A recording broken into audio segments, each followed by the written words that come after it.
ज़्यादातर जो दिक्कत आती है लोगों को अंग्रेजी में वो टेंस के अंदर आती है। लोगों को बहुत मेहनत करने के बाद, खासकर विद्यार्थियों के द्वारा बहुत मेहनत करने के बाद भी अंग्रेजी में टेंस समझ में नहीं आता। और जब अंग्रेजी में या जो भी ग्रामर हो उसकी हमें जब यही पहचान नहीं हो कि हम किस समय के बारे में बात कर रहे हैं तो वो भाषा हम कैसे सीखते हैं। और यही समस्या विद्यार्थियों को टेंस के बारे में अंग्रेजी पढ़ते समय आती है, उन्हें टेंस का पता नहीं चलता। और बहुत से लोगों को तो यहाँ तक देखा गया है कि उन्होंने टेंस को सीखने के लिए बहुत मेहनत की लेकिन उनको टेंस समझ में आया ही नहीं।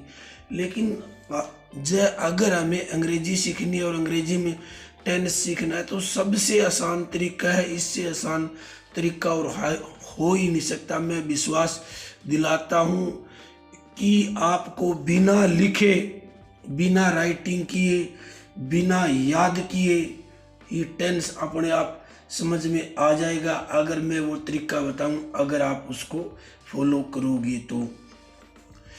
टेंस कितने होते हैं पहले तो ये हमें पता होना चाहिए। जैसे हम कहते हैं कि हिंदी में भी समय के बारे में बताते हैं कितने काल होते हैं, तब हम हिंदी में बताते हैं भी 3 काल होते हैं, वर्तमान काल, भूतकाल और भविष्य काल। इसी तरह अंग्रेजी में भी टेंस 3 होते हैं, जो कि पहला होता है जिसको प्रेजेंट टेंस कहते हैं। पहला टेंस होता है उसको प्रेजेंट टेंस कहते हैं। दूसरे टेंस को हम पास्ट टेंस कहते हैं। तीसरे टेंस को हम फ्यूचर टेंस कहते हैं। पहले तो हमें ये पता होना चाहिए जो काम या बातें वर्तमान समय में हो रही है वह प्रेजेंट टेंस में आती है। जो बातें पीछे समय में हो रही थी वो पास्ट टेंस में आती है। जो बातें आगे आने वाले समय में होगी उसे फ्यूचर टेंस में कहा जाएगा। पहले तो हमें ये पता होना चाहिए। जब भी हम टेंस सीखते हैं तो टेंस सीखने से पहले हमें 3 छोटी छोटी बातों का पता होना चाहिए। ये सबसे ज़रूरी है। ये बात सबसे छोटी है लेकिन पता होना चाहिए। भी कोई वाक्य में क्या वाक्य बनाए, हम सेंटेंस बनाए, उसके लिए क्या ज़रूरी है। उसमें पहले तो हमें वर्ब की पहचान होनी चाहिए कि वर्ब क्या होती है। हिंदी में वर्ब को क्रिया कहते हैं। जो काम हम करते हैं उस काम को वर्ब कहते हैं। ये बात हमें पता होनी चाहिए।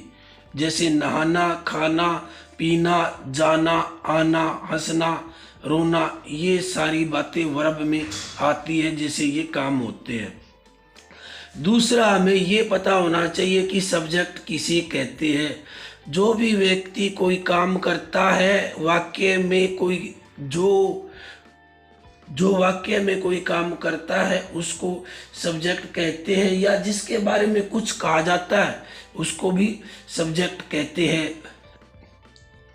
ज़्यादातर सब्जेक्ट के तौर पर जो यूज किया जाता है वो नाउन शब्द होता है। हिंदी में इसे आम तौर पर संज्ञा कहते हैं और ज़्यादातर जो प्रयोग किए जाते हैं उसमें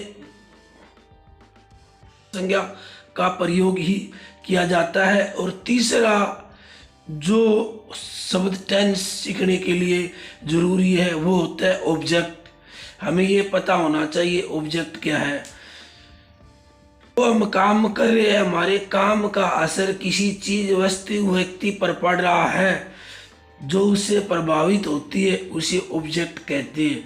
ये 3 बातें जब हमें पता होगी तब हम टेंस के लिए सीखने के लिए तैयार होंगे। तो सबसे पहले मैं रिपीट करूँगा दोबारा कि